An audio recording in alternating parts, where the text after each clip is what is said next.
जरा आंखें बंद कीजिए। मैं आप ही से कह रहा हूं, आंखें बंद कीजिए। हां, ऐसे। अब कीजिए कल्पना। दुबला पतला एक आदमी, तन ढकने को कपड़ों के नाम पर बस एक छोटी सी धोती, कमर से लटकी एक घड़ी, एक हाथ में लाठी, पैरों में हाथ से बनाई चप्पलें, गंजा सिर, आंखों पर गोल चश्मा, तराशी हुई मूछें, चेहरे पर बुढ़ापे की गवाही देती हुई छुर्रियां और होठों पर मुस्कुराहट। ये छवि किसी मामूली आदमी की नहीं है। हम कल्पना कर रहे हैं हमारे राष्ट्रपिता महात्मा गांधी के रूप की।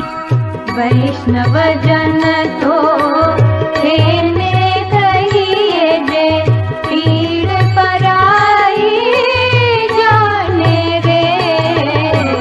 वैष्णव जन तो खेने कहिए जे, पीड़ पराई जाने रे। पर दुखे उपकार करे तोए, पर दुखे उपकार करे तोए, मन अभिमान राने रे। पीर पराई जाने रे। जीवन भर महात्मा गांधी ने यही तो किया। निर्बलों निर्धनों की पीर बांटी, उनका दर्द समझा, उस दर्द का कारण जाना और जुट गए उसे दूर करने में। ऐसा नहीं कि हर प्रयास में उन्हें बड़ी आसानी से सफलता मिली। उनके अनुभव मीठे थे तो खट्टे भी थे, और कुछ तो बेहद कसैले थे। कहते हैं पूत के पांव पालने में पहचाने जाते हैं, यानी आदमी बड़ा होकर क्या करेगा उसकी झलक बचपन में ही मिल जाती है। गांधी जी की आत्मकथा में उनके बचपन की कुछ घटनाओं का जिक्र मिलता है। बिना किसी लाग लपेट के बड़ी ईमानदारी के साथ सरल शब्दों में लिखा गया है ये विवरण।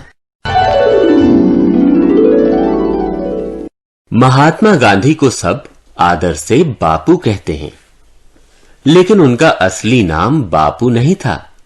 उनका नाम था मोहनदास। पूरा नाम मोहनदास करमचंद गांधी। वे पैदा हुए थे काठियावाड़ के पोरबंदर में, ये गुजरात में है। उनके दादा उत्तमचंद और पिता करमचंद पोरबंदर के दीवान रह चुके थे। माता का नाम था पुतली बाई। मोहनदास यानी गांधी जी का जन्म 1869 में 2 अक्टूबर को हुआ था। पिता के बुढ़ापे की संतान थे मोहनदास, पिता से 45 साल से भी ज्यादा छोटे। हां, मां बेटे की उम्र का अंतर सामान्य था। स्कूल की किताबें पढ़ने के अलावा और कोई किताब पढ़ने में बालक मोहनदास की रुचि थी ही नहीं। लेकिन न जाने क्या बात थी कि उन्होंने श्रवण पितृ भक्ति नाटक पूरा पढ़ डाला। ये नाटक उनके पिता खरीद कर लाए थे। इस नाटक का गहरा असर पड़ा उनके दिल पर। उस जमाने में कांच पर चित्र दिखाए जाते थे। मोहनदास ऐसे ही चित्र दिखाने वाले के पास गए और वो दृश्य देखा जिसमें श्रवण कुमार अपने माता पिता को कांवर में बैठाकर तीर्थ कराने ले जाते हैं। मोहनदास बोल उठे,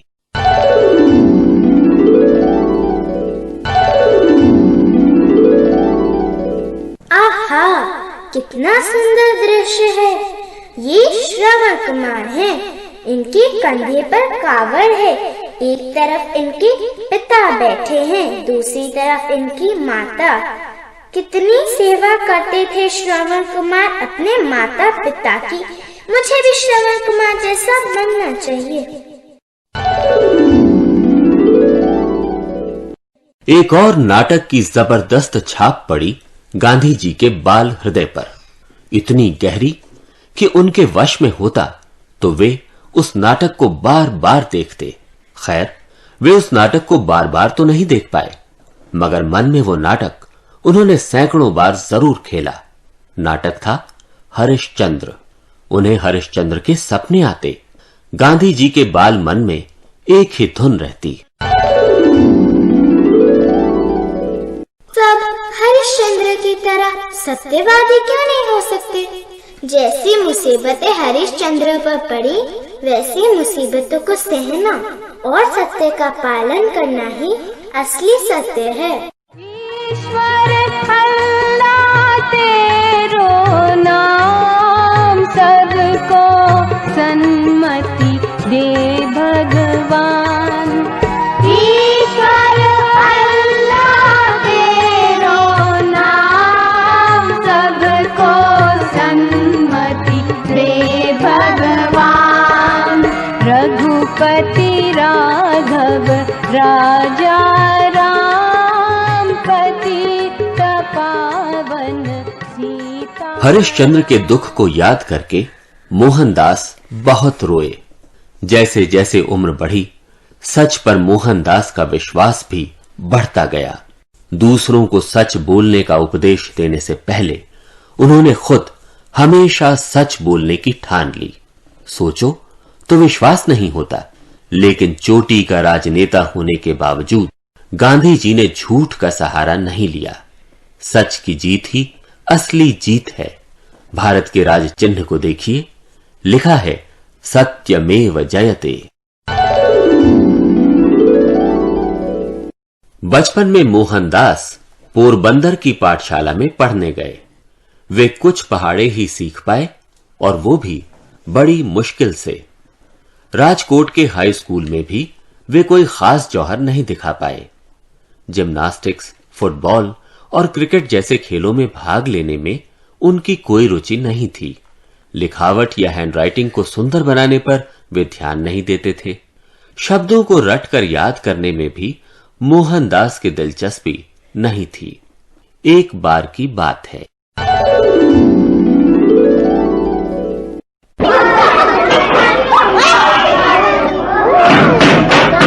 शांत हो जाओ बच्चों, शांत हो जाओ। कल हमारे स्कूल में बहुत बड़े अफसर आने वाले हैं। स्कूल इंस्पेक्टर आने वाले हैं, समझे? जी मास्टर जी। वो जो भी कहें सोच समझ कर करना, गलती नहीं होनी चाहिए। वैसे मैं तो तुम्हारी सहायता के लिए रहूंगा ही, समझ गए? बच्चों, इंस्पेक्टर साहब ने अंग्रेजी के जो 5 शब्द कहे हैं, उन्हें जल्दी से लिखकर दिखाओ। तुम सब तो बड़े होशियार हो, फटाफट लिखो। वाह! अरे मोहनदास तो एक शब्द गलत लिख रहा है, मेरी तरफ देख भी नहीं रहा। इसे पैर से ठोकर मारता हूं।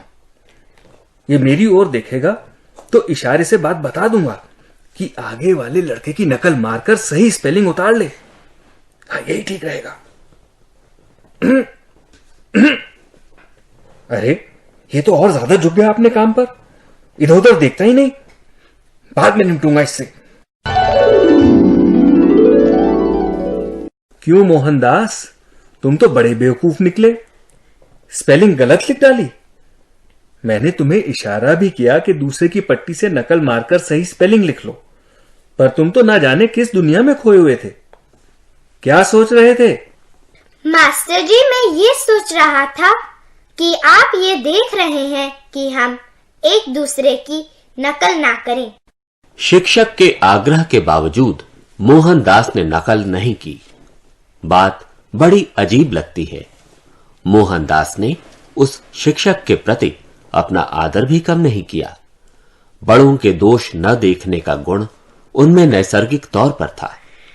मोहनदास को संस्कृत और ज्योमेट्री विषय बड़े कठिन लगते थे। शादी हो जाने की वजह से वे अपनी उम्र के बच्चों से 1 साल पीछे भी थे। एक बार शिक्षक ने कहा, मोहनदास जी, तुम अपनी उम्र के बच्चों से 1 क्लास पीछे हो। मैं चाहता हूं कि तुम इस साल तीसरी और चौथी दोनों क्लासों की पढ़ाई करो और अपनी उम्र की बच्चों वाली क्लास में पहुंच जाओ। क्यों, ठीक रहेगा ना? मोहनदास ने हाँ तो कर दी, पर मन में सोचा, अब इन्हें क्या मालूम नहीं, संस्कृत और ज्योमेट्री मेरे लिए टेढ़ी खीर है। खैर, इन्होंने मेरी लगन पर विश्वास करके जब इतनी बड़ी बात कह दी, तो मुझे भी जी तोड़ कोशिश करनी चाहिए। मोहनदास की कोशिश, उनकी मेहनत रंग लाई। ज्योमेट्री उनके लिए सरल हो गई। मोहनदास को अंधेरे में नींद नहीं आती थी। ये बात उन्होंने एक दोस्त शेख मेहताब से की। क्यों? नींद क्यों नहीं आती? मुझे अंधेरे में डर लगता है। अंधेरे में मैं कहीं नहीं जाता, सोता भी हूँ तो दिया जलाकर। डर लगता है? किसका डर? कैसा डर? लगता है भूत पकड़ लेगा, चोर हमला कर देंगे, या क्या मालूम अंधेरे में सांप ही डस ले। बड़ी मुसीबत में हूँ भाई। तुम कमजोर हो इसलिए डरते हो। मजबूत बन जाओगी तो डर अपने आप भाग जाएगा। दूसरे डरेंगे तुमसे। मजबूत? लेकिन मजबूत बनूं कैसे? मांस मछली खाना शुरू कर दो, देखना अपने आप तगड़े बन जाओगे।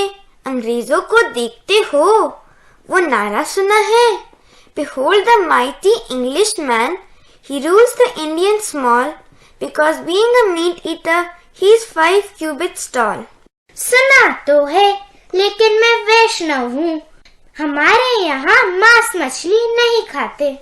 तुम्हारे घर की बात तो मुझे नहीं पता, लेकिन बहुत से लोग छिपकर मांस भी खाते हैं, शराब भी पीते हैं। हैं? हाँ, ताकत के लिए तो ये सब करना ही पड़ता है। मैं भी ताकतवर बनना चाहता हूँ। ताकत होगी तभी तो अंग्रेजों का सफाया कर एक दिन देश को आजाद कराऊंगा।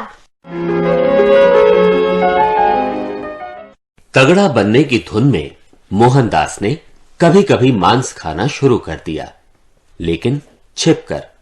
जाहिर था ऐसी बात घर में नहीं बताई जा सकती थी। जब भी मांस खाना होता, मोहनदास को बहाने बनाने पड़ते। झूठ गढ़ गढ़ कर बहाने बनाना मोहनदास को इतना नागवार लगा कि तंग आकर उन्होंने मांस खाना ही छोड़ दिया।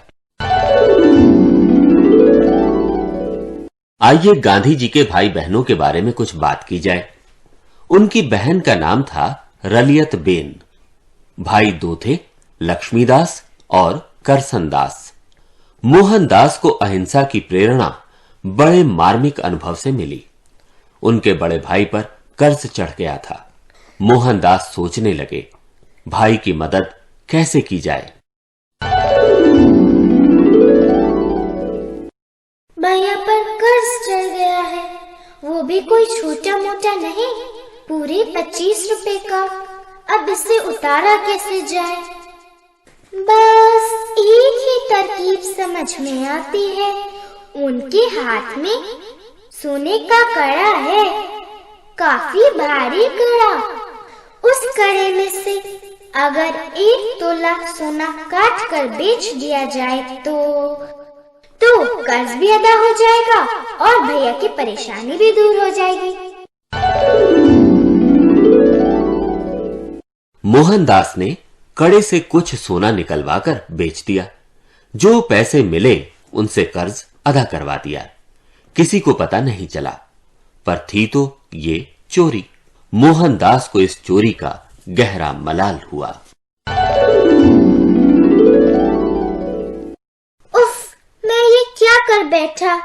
मैंने चोरी की और उसे छिपाए हुए हूँ।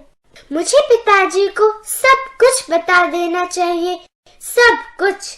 लेकिन बताऊं कैसे? और बता भी दूं तो पिताजी पर क्या गुजरेगी?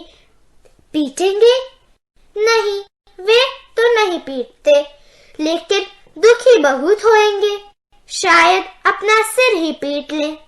जो भी हो, मैं पीछे नहीं हटूंगा, उन्हें बता कर रहूंगा, वरना मेरी आत्मा शुद्ध नहीं होगी। लेकिन फिर वही सवाल, पिताजी को बताऊं कैसे? मोहनदास के पिता उस समय बीमार थे। मोहनदास ने तय किया, उन्हें चिट्ठी लिखकर सारा दोष कबूल कर लेंगे और चिट्ठी से ही माफी और सजा दोनों मांग लेंगे। उन्होंने चिट्ठी में बड़ी अनुनय विनय के साथ आग्रह किया कि पिता स्वयं अपने ऊपर दुख न ओढ़ें, प्रतिज्ञा भी की भविष्य में फिर कभी चोरी नहीं करने की। मोहनदास ने कांपते हाथों से पिता को चिट्ठी दी। पिताजी शैया पर लेटे थे। मोहनदास सामने बैठ गए। पिता ने चिट्ठी पढ़ी। आंखों से मोती की बूंदें टपकीं। चिट्ठी भीग गई। पिताजी कुछ नहीं बोले। जहां मोहनदास ने खुद अपराध स्वीकार करने की हिम्मत दिखाई, वहीं उनके पिता ने उन्हें क्षमा कर अपना बड़प्पन दिखाया। ये शुद्ध अहिंसा थी जिसे गांधी जी ने जीवन भर अपनाए रखा। गांधी जी ने जब सत्याग्रह का पहला अभ्यास किया तब वे सिर्फ 10 साल के थे। हुआ यूं कि एक बार उनके घर दावत पर बहुत लोगों को बुलाया गया। मोहनदास ने भी अपने दोस्त को निमंत्रण दे दिया। दावत का मुख्य आकर्षण था फलों का राजा आम। सारे अतिथि दावत पर आए, मोहनदास के मित्र भी। यथा समय सबसे खाना खाने का अनुरोध किया गया, लेकिन न जाने कैसे मोहनदास के मित्र से यह अनुरोध नहीं किया गया। अतिथि सत्कार में इस भूल का पश्चाताप मोहनदास ने किस तरह किया मालूम है?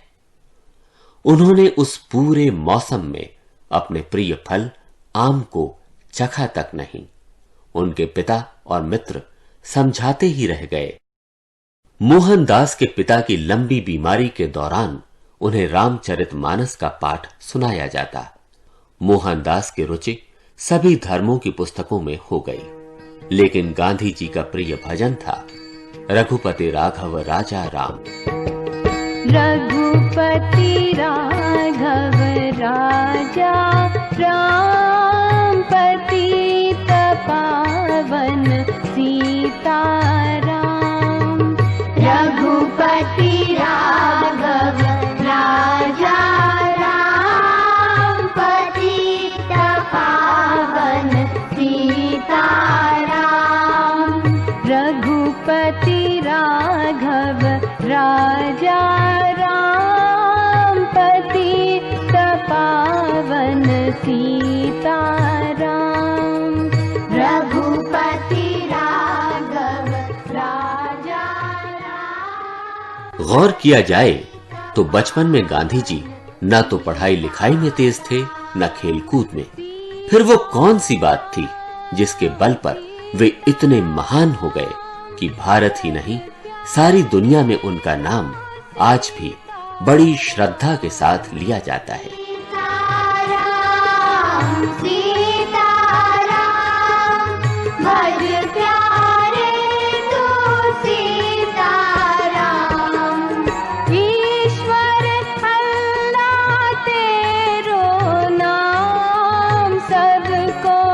सन्मति